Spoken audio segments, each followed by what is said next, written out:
Good morning, good afternoon, and good evening, everyone, whatever time it is for you in your part of the world. I would like to welcome you to today's webinar on a culture of retention, how emotional intelligence supports talent retention. We are hosting this webinar as Talent Smart EQ, and in case you aren't familiar with us, we specialize in emotional intelligence development through training, assessments, certification, and coaching. Our talent and development firm has been in business for over 20 years, and we bring a unique focus solely on EQ, or emotional intelligence. My name is Zari. I'm an assessment advisor here at Talent Smart EQ, and I'm going to be your host and technical producer today. Before I introduce my partner for this webinar, I'd like to run through a few quick housekeeping items. On the left-hand side of your screen, you should see a GoToWebinar panel, which is where you can adjust your audio settings. Our webinar will run for approximately 30 to 35 minutes with 10 minutes at the end for a Q&A from our audience. This webinar will be recorded and everyone will receive the recording to the email that they registered with about an hour after the webinar ends. Additionally, on screen at the end of the webinar, a short survey will appear. It's going to be about 5 questions, and we value this feedback to provide you with the most helpful, valuable, and insightful and enjoyable webinars. So we would appreciate if you provide feedback then. As I mentioned, we will be holding a Q&A at the end of the session. You should see a question field in your GoToWebinar panel. So at any time during today's webinar that you have a question, feel free to enter it there, and we're going to circle back at the end to answer as many of those as we can. Lastly, we will be hosting a Zoom follow-up event for those who are interested in diving deeper into today's topic. I'll give you more details about that at the end. That wraps up our housekeeping items. So without further ado, I would like to introduce my partner for today's webinar and get started. All right, our host for today is Josh Rosenthal, Director of Training at Talent Smart EQ. He works with clients helping them link emotional intelligence to their challenges. Hello, Zari. Thank you so much for having me. I'm excited to be here because the topic today is, I think, timely and fascinating. So let's take a look at what we're going to talk about today by way of a learning agenda. Once we jump in, I'd like to share with you some research that we found regarding retention, why it's important, and what is at stake when it comes to supporting retention efforts. From there, of course, I want to specify what role emotional intelligence plays in supporting your organizational retention, because as we're going to see, emotional intelligence is foundational to what we want to do when it comes to keeping productive and talented employees. From there, we're going to talk about strategies. What specifically can we do and how EQ can help? So we're going to specify very practical behavioral things that we can all implement to support retention efforts. We're going to reserve some time for question and answer. So throughout the course of our webinar, please jot down some questions that you might have, and we're going to address them towards the end. And then before we conclude, as Zari already mentioned, we're going to give additional guidance in what's going to occur 1 month from now when we reconvene and talk about next steps. So before we jump in, Zari, why don't we release a poll to capture a pulse in what our audience members think about retention. Specifically, as you see here, how would you describe the culture of retention at work? The poll just was released, thank you, Zari. Of these options, select one that resonates most with you regarding how you see retention in your workplace. Awesome, thank you, Josh. I'll give everyone a couple more seconds to select their answer. Alrighty, great. Thank you so much. I'm going to be closing that now.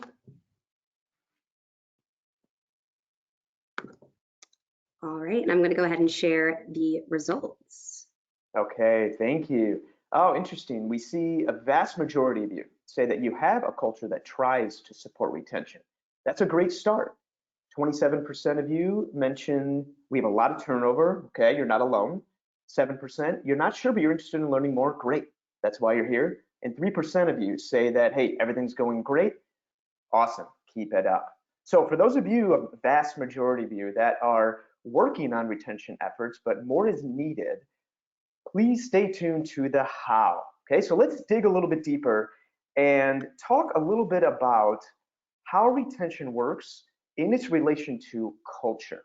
Okay, so if you're tuned in to one of our previous webinars on employee engagement, you may have heard that the research shows engagement is far more than simply laughing with your coworkers.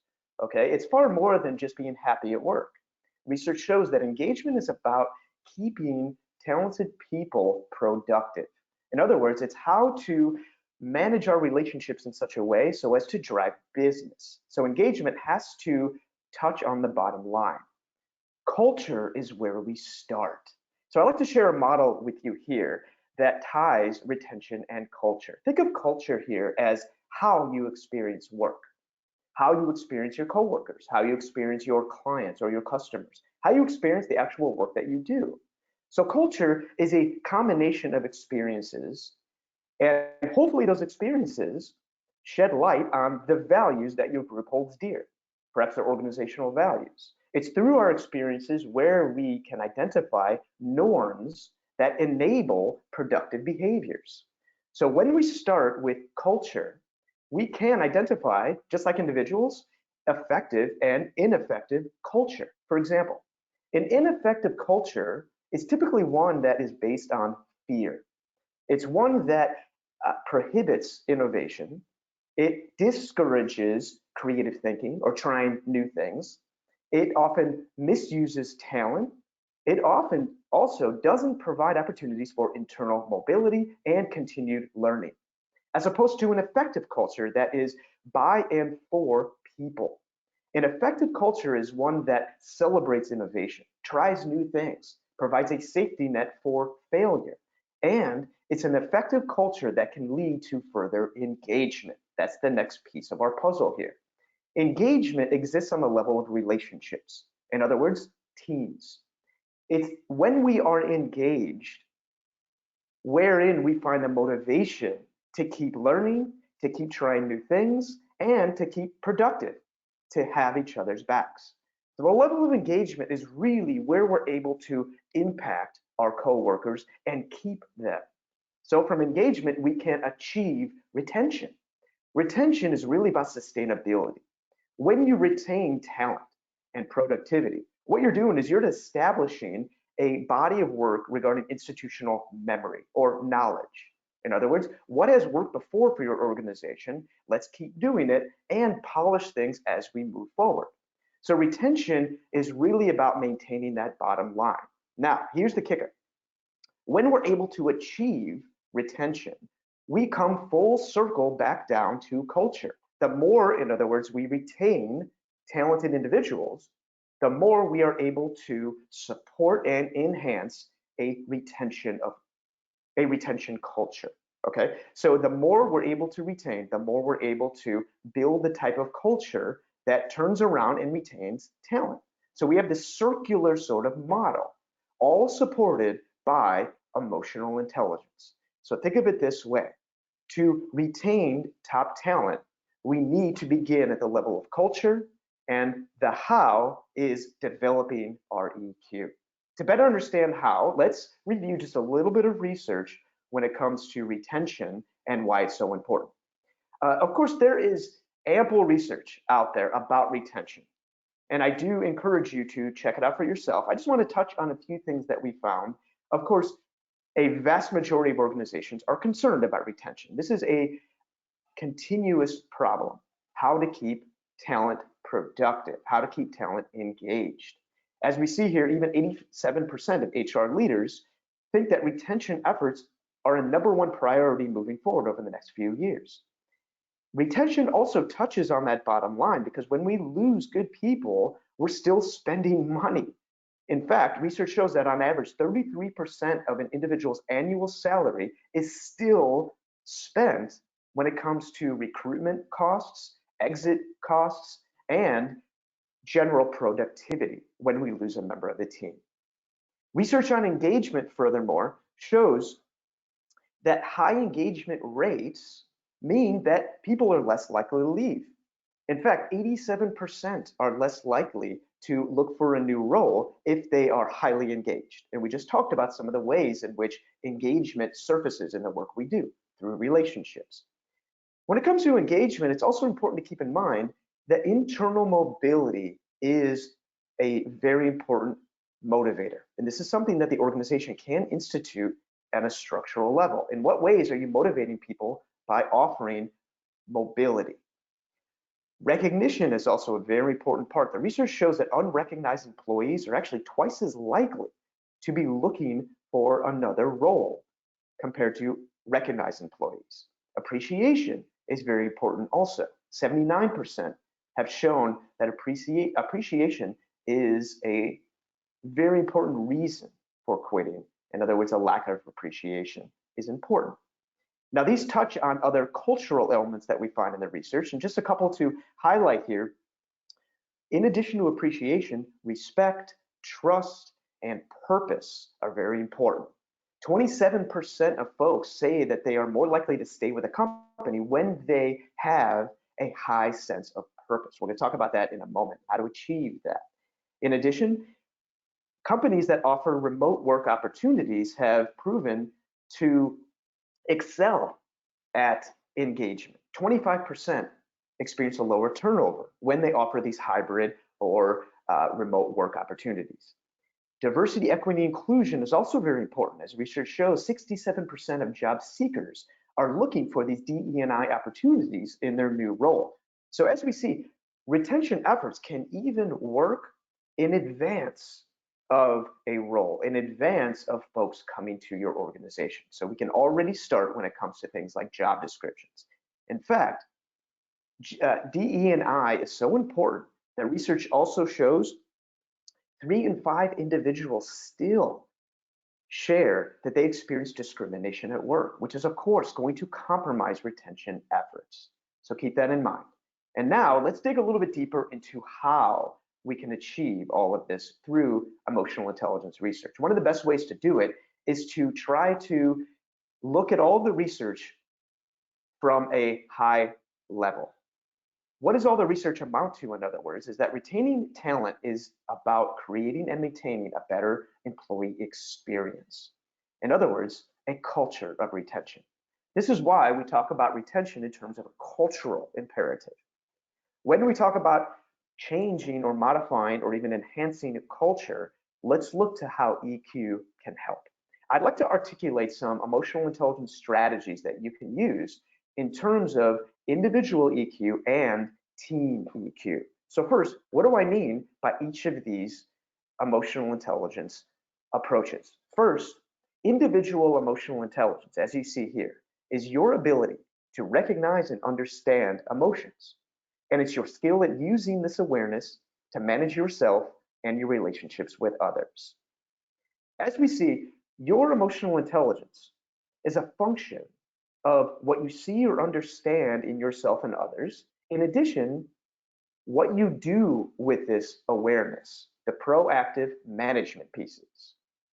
Your emotional intelligence, in other words, is composed of your abilities to be self-aware, to manage yourself, to be socially aware of the moods and emotions and tendencies and behavior of other people, and ultimately to manage your relationships to the best of your ability.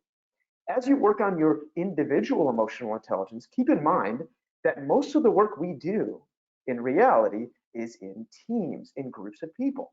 So let's take a look at how emotional intelligence operates at the team level. Team emotional intelligence is your team's ability to notice when emotions surface and influence the work that you do. And it's the skill at managing these emotions well. This also includes successfully managing relationships both within and outside your team. Think of it this way. When you do teamwork, when you do work in groups, fundamental factors impact the work that you do. Specifically, how you feel as a group and how you connect as a group, which highlights the 4 core team EQ skills. As you see here, your team's ability to be aware of others' emotions, to manage those emotions, to enhance the internal relationships that you enjoy within your team, as well as to sharpen and hone the external relationships you have with other stakeholders, other teams in the organizations, clients, the public at large. So having reviewed now individual emotional intelligence, as well as how emotional intelligence operates at the team level, I would like to share just 4 tips on what you can do to enhance and support your retention efforts. Since there are so many different strategies and tips across individual and team emotional intelligence, I simply want to highlight 4 in terms of how they specifically impact one of the retention problems that the research shows. One retention problems we see in the research is low engagement. When we are disengaged at work, we are highly likely to start drifting. And that drifting can lead to looking for other opportunities and ultimately leaving the team or organization. So what EQ strategy can help us re-engage talented individuals? Coming from our team emotional intelligence model, and specifically a way to enhance our emotion awareness, is to notice and acknowledge discomfort. This is a wonderfully simple and practical strategy that will help you identify the signs emerging when a team member is disengaged and to re-engage them in ways that are effective. Let's face it, not everybody can be re-engaged in the same ways. Some people need time. Some people need support. Some people need to be publicly called out, for example. Others cannot be publicly called out. The more we know about our teammates, the better we are positioned to be able to re-engage them when needed. So noticing and acknowledging discomfort is really all about how we as a team can identify the signs of discomfort, resentment maybe, dissatisfaction, apathy, and general malaise when it comes to the work that we do, and then to work towards re-engaging them. Because as we know, engagement impacts mightily our efforts at retaining talent. So start to notice and acknowledge when your teammates are uncomfortable with the work, with other members of the team, and start to pull them back into the fold slowly but surely. Let's take a look at another prominent retention problem that research shows and highlight an EQ strategy for mitigating it. Lack of due respect or lack of appreciation can lead to turnover. One way to start to solve this problem is to have an open door policy. In other words, demonstrate that you're accessible, you're there for your teammates. You have one another's back. The more we feel that others have our back, the more we are engaged, the more we want to work towards moving through feelings of lack of appreciation, feelings of being disrespected, and all the rest of it. So think about this strategy, having an open door policy, as fundamentally, how can you demonstrate that you care, that you are accessible, and that you can open very honest and transparent conversations about what it is your team members are going through. Think about how to have an open door policy, both virtually and in person. A wonderful article that came out recently in the Harvard Business Review even recommended having what they called stay interviews instead of exit interviews. And I think this is a wonderful way of having reoccurring and structured meeting times with your teammates to simply open the door to conversations.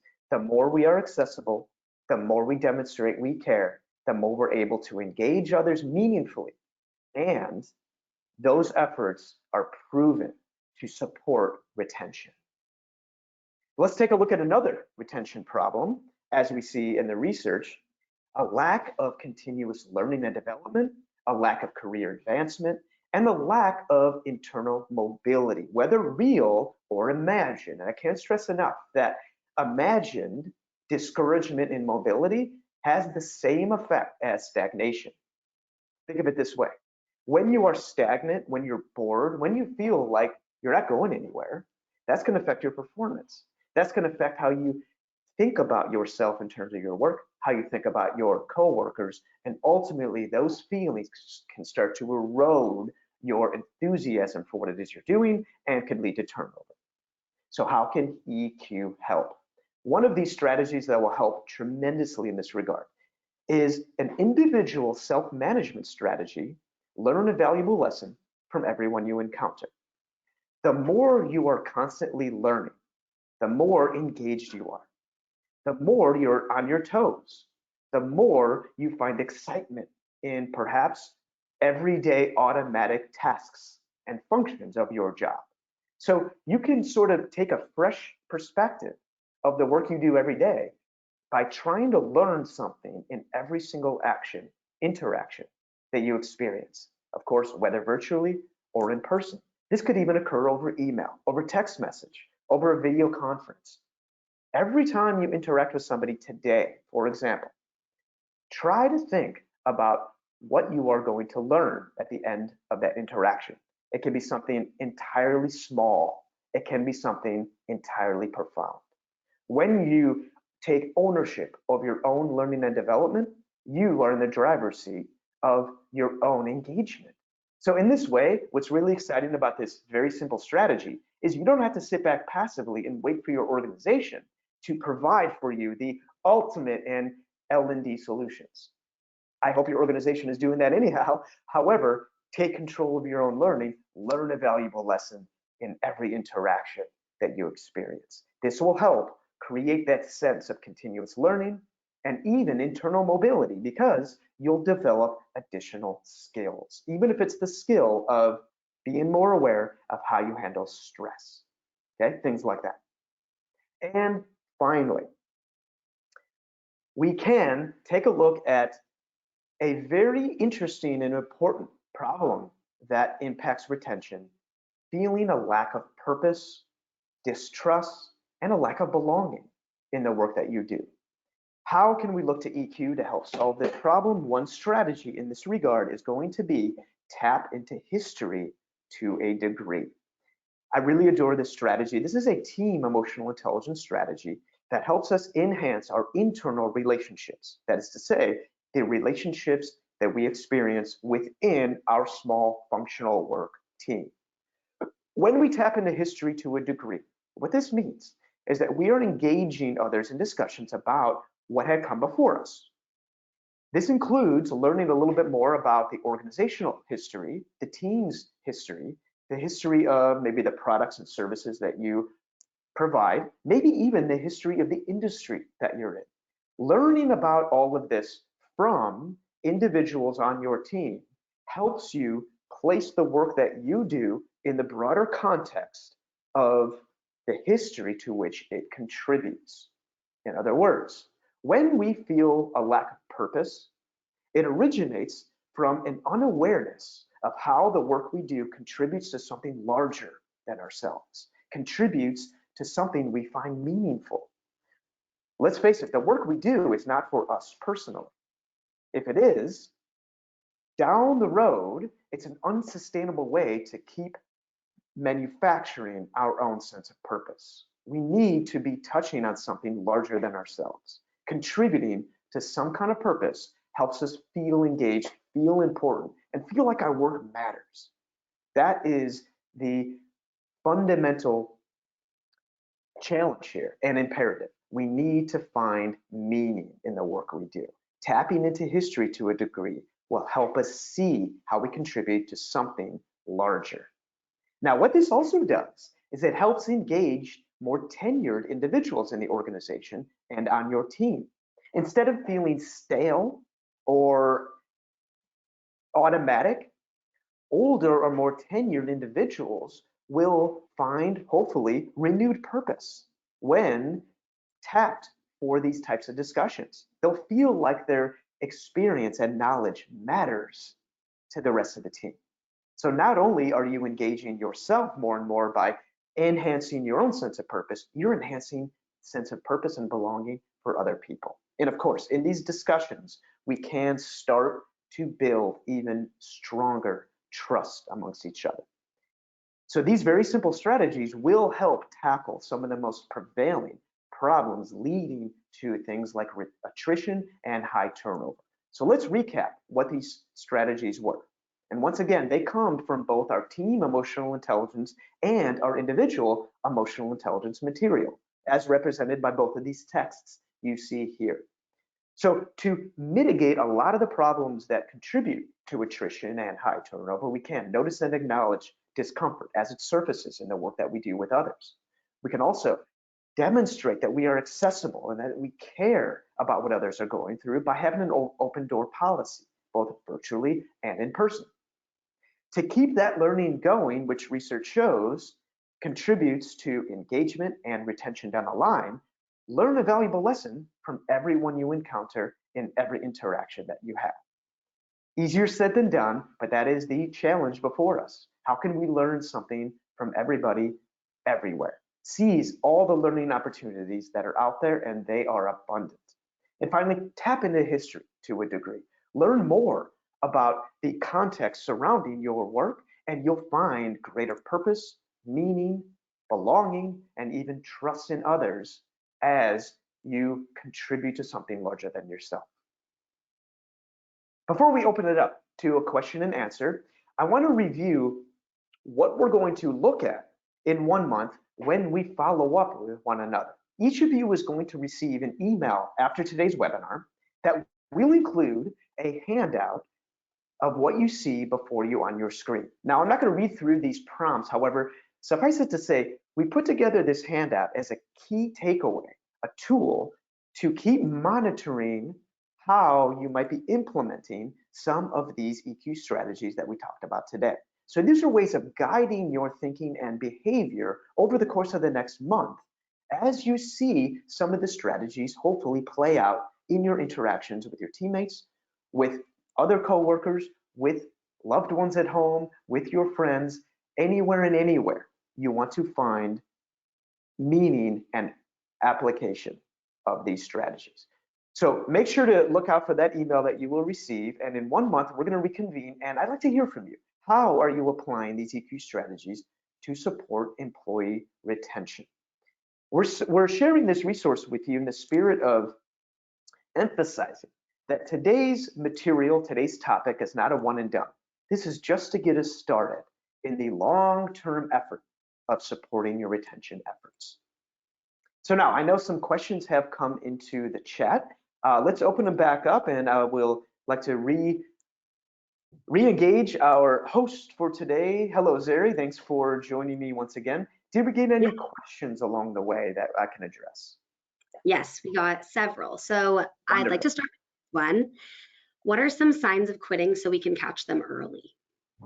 Yes, signs of quitting. I love this question because it means that we're starting to already apply the first strategy that I mentioned, notice and acknowledge discomfort.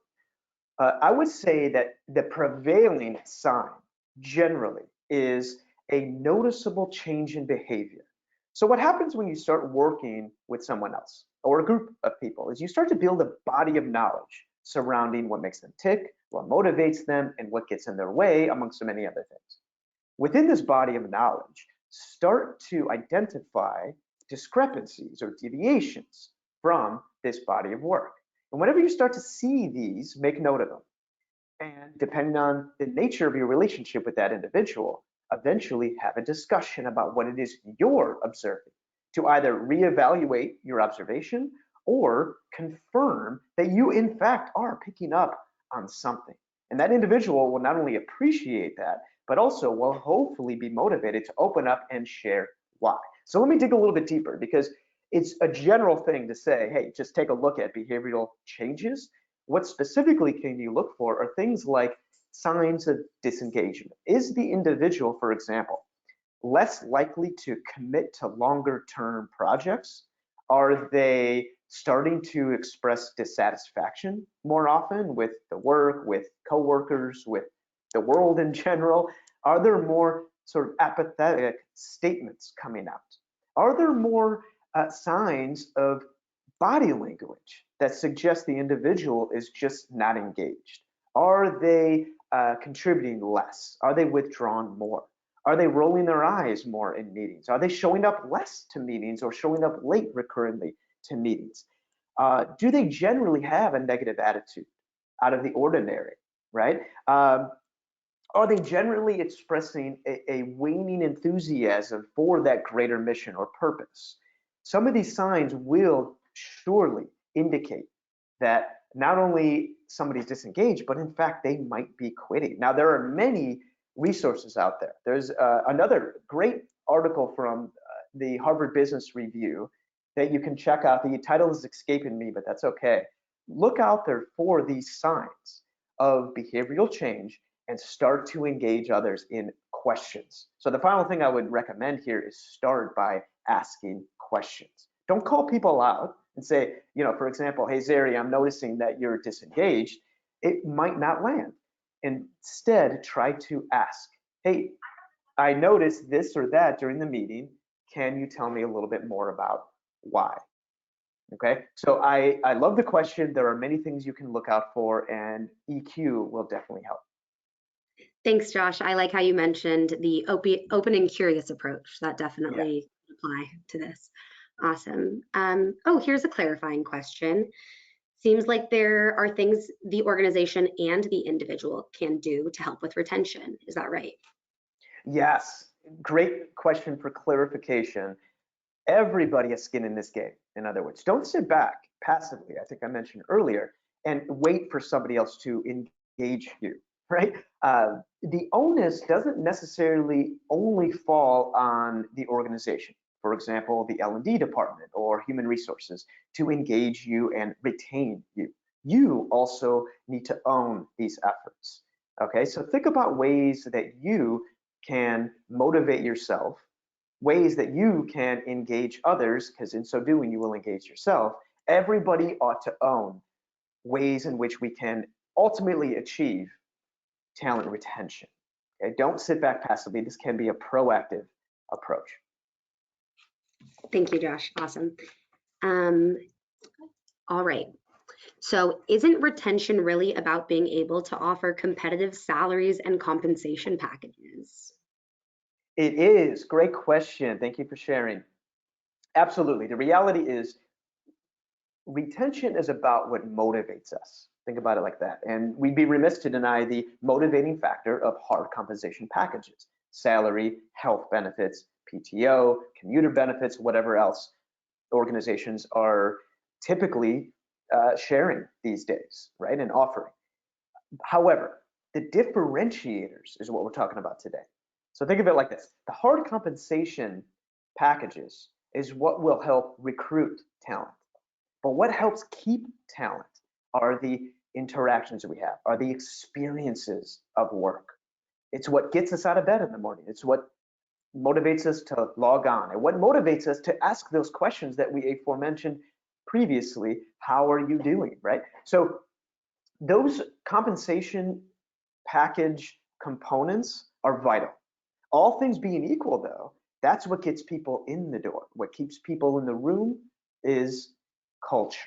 Think about it like that. And I once again hearken to this model that we shared. Culture breeds high engagement, which breeds retention, which circles back to create a culture of retention. Awesome. Thanks, Josh. It is interesting how when we think of compensation, we think of our direct deposit as opposed to the other value we're getting from our experiences at work. What comes to mind for me is mentorship and the relationships with experienced professionals that I really value. Absolutely. I think that's a great add. Mentorship is one of those, if it's built in, one of those mechanisms that keeps not only the mentee, but also the mentor engaged, right? It really helps those tenured individuals share that institutional knowledge that is really vital, because we don't want to be in a position where we're constantly, as they say, reinventing the wheel, right? We need a foundation of what has worked in the past, but we can only get there through, what did we say earlier, tapping into history to a degree. So these strategies, both at the team EQ level and at the individual EQ level, are entirely applicable, practical, and simple measures for ultimately retaining talent in a productive way. And why do that? As we said earlier, it touches the bottom line. It keeps your organization thriving and healthy. Awesome. Thank you so much, Josh. It does look like that's all the time we have for questions. Okay. So I'm going to go ahead and segue into our next LinkedIn Live that we have. So I want to thank Josh for being our EQ subject matter expert today, and thank everyone for attending. We have a treat for you later this month as we continue the discussion on retention in the workforce. In honor of Military and Law Enforcement Appreciation Month, we'll have a member of each join our LinkedIn Live event to discuss the secrets of retaining today's workforce from their perspective. Join us on June 1st at 10 a.m. Pacific and 1 p.m. Eastern. Additionally, as Josh mentioned earlier, we are going to have a follow-up Zoom discussion where not only will you be able to ask whatever questions that you have based on the worksheet, but also participate and contribute to the conversation. As I said, all of you will receive the Zoom link so that you can join. So put June 8th on your calendar, and we hope to see you back then. Thank you so much, everyone, for joining, and I hope you have a fantastic rest of your day.